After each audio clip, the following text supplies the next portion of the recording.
अगर आपने इससे पहले के पार्ट्स नहीं देखे हैं तो उसका लिंक मेरे डिस्क्रिप्शन में मिल जाएगा, जाके देख लीजिए। नहीं तो इस वीडियो में आपको कुछ भी समझ नहीं आएगा। वेंसो कहते हैं क्या वो गिल्टी थी इसलिए वो भाग गई इतनी जल्दी, और वो कौन सी ऐसी मेडिसिन थी जिससे मैं छोटा बच्चा हो गया, और सोचता है वो मेडिसिन से मेरी कंडीशन स्टेबल हो गई। लेकिन ऐसा उसमें क्या था जिससे मैं एक छोटा बच्चा बन गया। लेकिन ये मेडिसिन इस मेड को कैसे मिला? यूनर तुम हो कौन भला?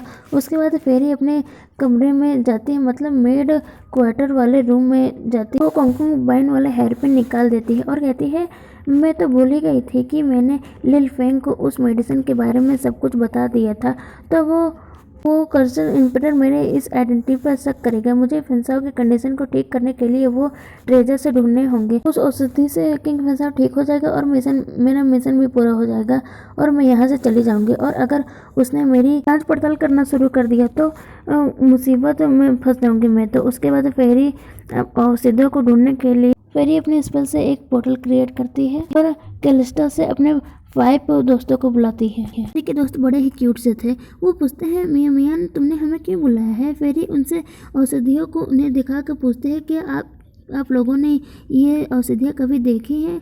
मुझे मिशन को कंप्लीट करने के लिए ये सब चाहिए। वो कहते हैं ये 5 औषधियाँ के क्रिस्टल पैलेस के रेयर औषधियाँ हैं। ये सारे औषधियाँ हाइड है। इन्हें डायटी और डिमन ने मिलकर प्लांट किया है। इन्हें ढूंढना आसान नहीं है। फ्रेंड्स में से एक क्यूट फेरी कहते हैं मियां मैंने तो इन्हें कभी नहीं देखा।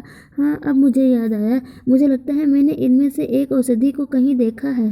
फेरी कहती है कहाँ देखा है, जल्दी बताओ।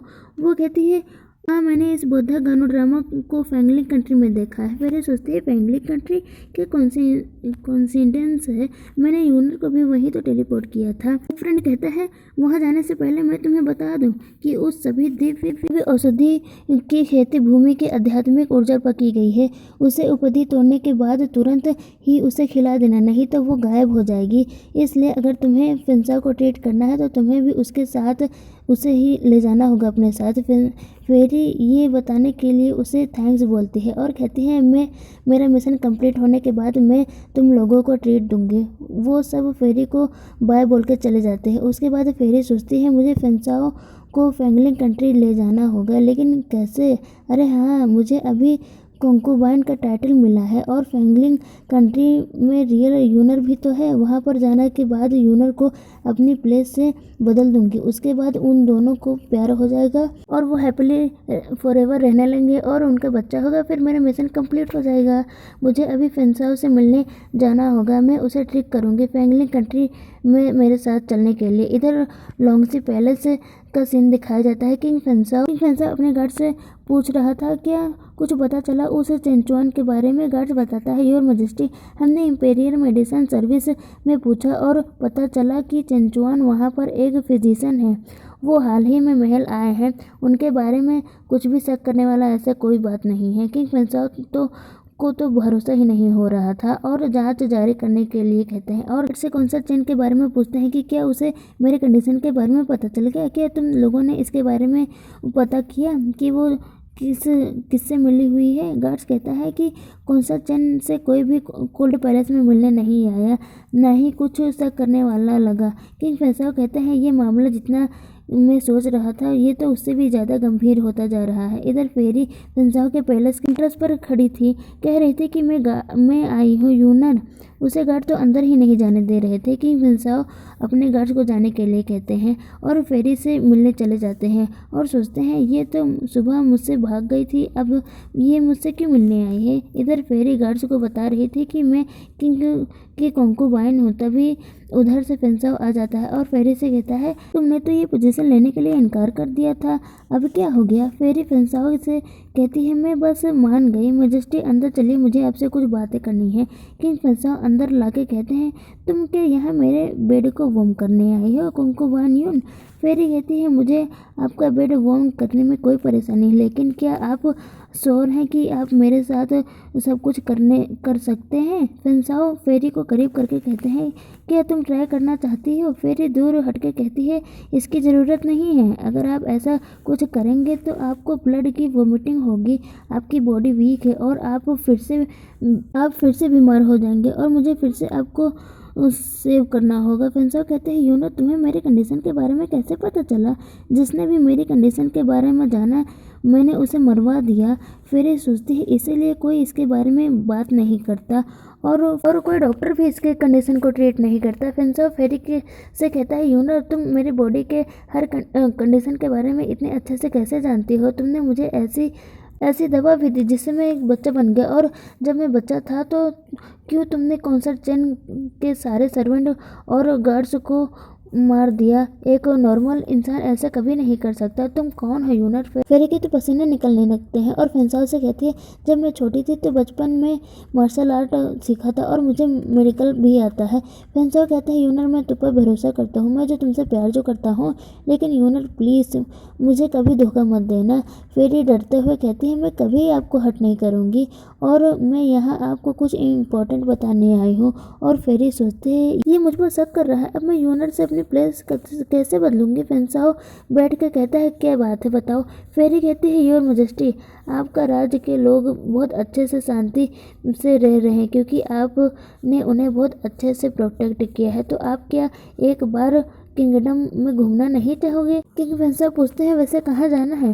फेरी कहती है फैंगलिंग कंट्री, क्योंकि मैं वहीं से ही हूँ और मैं अपने फैमिली से मिलना चाहती हूँ। और फिर फेरी किंग फेंसाओ की तारीफ़ें करने लगती है मनाने के लिए, वहाँ जाने के लिए, और सोचती है मुझे नहीं लगता कि ये मानेगा, लेकिन किंग फेंसाओ तो जाने के लिए मान जाते हैं।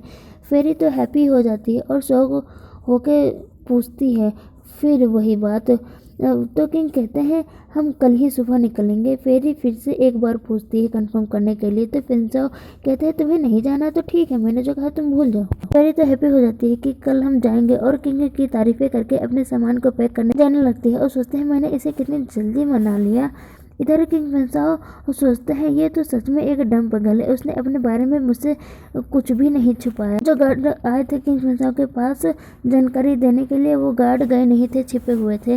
वो बाहर आके कहते हैं यू मैजेस्टी आप सच में जाने वाले हैं? फेंसाओ कहता है जब तक हम यहाँ थे तब तक मेरे दुश्मन कुछ भी नहीं बिगाड़ पाए मेरा, लेकिन अगर हम जब बाहर चले जाएंगे तो हमारे दुश्मन ये मौका नहीं छोड़ेंगे।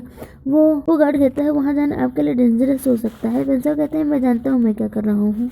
बहन तक ये बात लीक करवा दो कि हम महल को पूरी तरह से छोड़ के जा रहे हैं, निश्चित करें कि उन पुराने फौगियों को पूरी तरह से इस बारे में पता चल जाए।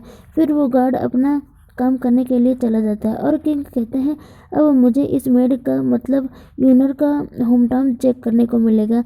इधर कॉन्सर्ट चेन के फादर ये जानने के बाद कि किंग फेंसाओ फेरी के साथ जा रहे हैं, वो एक डेथ वॉरियर ग्रुप को किंग फेंसाओ को मारने के लिए भेजते हैं और कहते हैं अगर वो फेल हो गए ग्रुप तो उन्हें मार देना, कोई सबूत मत छोड़ना। नेक्स्ट डे फेरी और किंग फेंसाओ फैंगलिंग कंट्री पहुंचते हैं। फेरी सोचते अगर मुझे जल्दी ही वो औषधि मिल गई तो मैं यहीं से वापस चली जाऊंगी। तभी फेरी के पास किंग आके कहते हैं क्या तुम्हें यहाँ आके रिग्रेट हो रहा है? हम क्या यहाँ से वापस चले? किंग फेंसाओ को गुस्सा करते हुए कहती है मुझे बिल्कुल भी रिग्रेट नहीं हो रहा।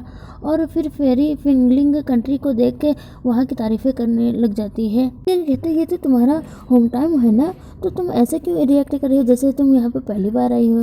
फेरी कोई बहाना बना के किंग फेंसाओ को समझा देती है। वहाँ पर खड़ी कुछ गर्ल्स फेरी को देख के हस्बैंड और वाइफ कह के उनकी तारीफें करने लग जाती हैं और दोनों किंग के हैंडसमनेस को देख के फ्लैट हो गई थी।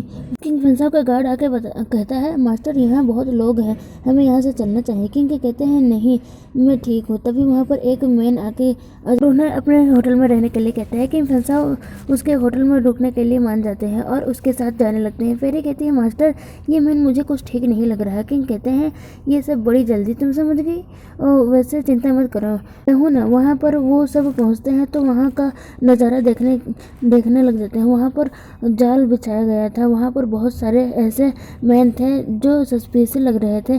फेरी ये बात समझ जाती है और किंग से कहती है मुझे लगता है कि ये सब आपको जानते हैं अटैक करने वाले हैं।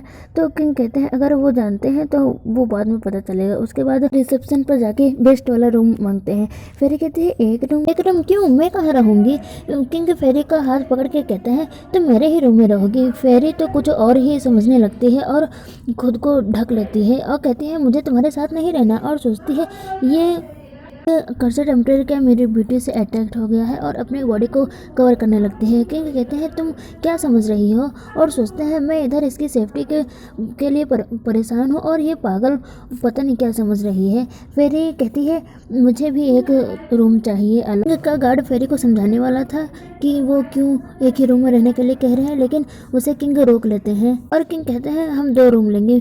फेरी किंग को बाय बोल के अपने रूम में जाने लगती है। वो दोनों ही अपने रूम में जाने लगते हैं। किंग का गार्ड सोचता है मुझे अपने मास्टर को प्रोटेक्ट करना होगा। फेरी अपने रूम के अंदर आके कहती है अगर मैं फेंगसाओ के रूम में रहती तो मैं औषधि को कैसे ढूंढती। फिर फेरी अपने स्पेल से कुछ बटरफ्लाई बुलाती है और उनसे इस बुद्धा मनोड्रम औषधि को ढूंढने के लिए कहती है। फिर वो बटरफ्लाई चली जाती है ढूंढने के लिए। उन बटरफ्लाई को किंग भी अपने रूम से देखते हैं।